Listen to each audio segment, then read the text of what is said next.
The download cycles on LG dishwashers. You got to download this LG ThinQ app. Click on that, and you have to have your dishwasher put in there. Then you need to power on your dishwasher. Once it's powered on, go ahead and select your dishwasher on there. Then you're going to select the download cycle. Right now, it is set to pots and pans, and that comes up on the display as soon as you select that.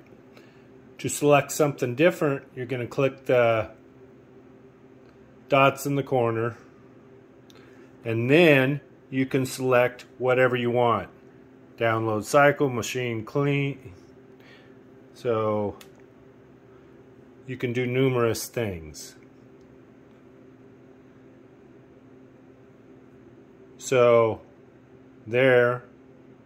So if we want to select casseroles, click it and download to dishwasher.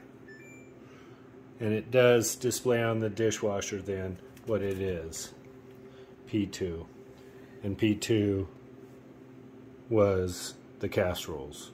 You can do glasswares, night care. To me, might as well just have it on pots and pans, but to each their own. Thank you.